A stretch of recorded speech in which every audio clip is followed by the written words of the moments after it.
Hello, and welcome to the Bone Idle Gaming Podcast. On today's show, Sony announced 10 free games as part of the Play at Home event, plus they released details of the new VR controller. In Microsoft news, Game Pass gets a major update. We have new DLC worth watching out for, plus we have a fun story about how a fan fix for GTA 5 led to a large cash reward. Remember, if you are enjoying the podcast, please do let us know. You can reach us on all major social media platforms at Bone Idle Gaming. Our podcasts are available on multiple different platforms, so do make sure you subscribe on your platform of choice. If you'd like to support the podcast, you can always do so by simply sharing it with a friend, or if you're on Apple Podcasts, leaving a review, as this will help us appear in the charts. Following on from the recent announcement of a Next Gen VR system that's in the works for the PlayStation 5, Sony have given us a look at the updated controllers. As you know, the PlayStation VR had been making use of the decade-old PlayStation 3 Move controllers, but the updated tech really brings it in line with the other VR options on the market. The new orb shape allows for a more natural position while playing. Sony have also revealed that it will include haptic feedback, finger touch detection for improved gestures, and the headset will track the controller, but most noticeably, the adaptive triggers, very much like we've seen on the PlayStation 5's DualSense controller, that can provide different levels of tension based on what's happening in the game. Sony also gave an update on their Play at Home event. The first thing to call out is Ratchet & Clank is currently free at the moment. If you haven't downloaded it, you only have until March the 31st to get it downloaded. Sony did announce another 10 free titles will be made available across the spring, including 4 PlayStation VR games, most noticeably Astrobot's Rescue Mission, which is probably one of the best VR games ever made, another 5 indie titles. The most notable here is Subnautica, which is an exceptional survival game, and topping out the list is the blockbuster Horizon Zero Dawn. These giveaways will start on March the 25th, so keep checking the store for more details. Microsoft also announced some big updates for the Game Pass. Starting with the Game Pass Ultimate on PC, EA Play is now available as part of the subscription, adding in over 60 games, including some big hitters like Titanfall, Madden, Command & Conquer, but also a host of classic games.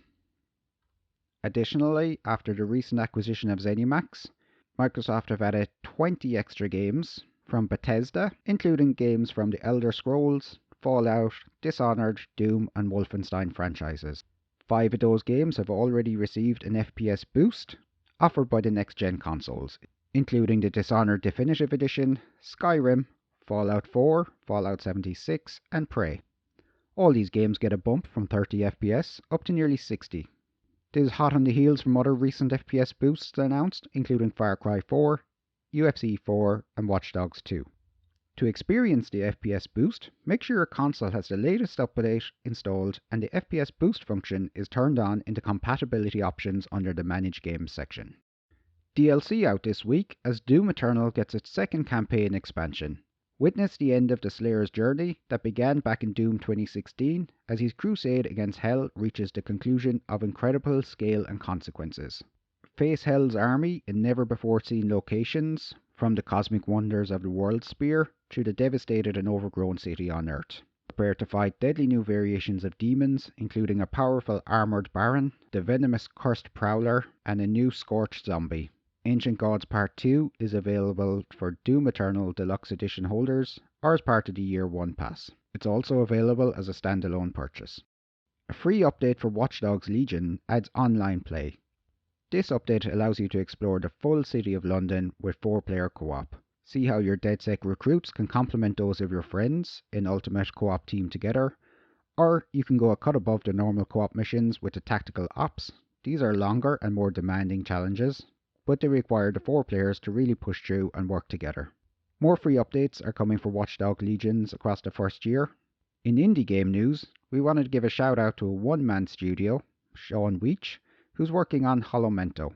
This permadeath RPG with roguelite elements. However, unlike other roguelites, Holomento is not procedurally generated, but instead it offers handcrafted open worlds that players can influence. Players will need to rebuild villages and towns, unlock shortcuts and complete various challenges to progress in this beautiful yet dangerous kingdom. Interested players can head over to the Kickstarter campaign of Holomento, which has just started. Sean needs around $30,000 for the campaign to be a success.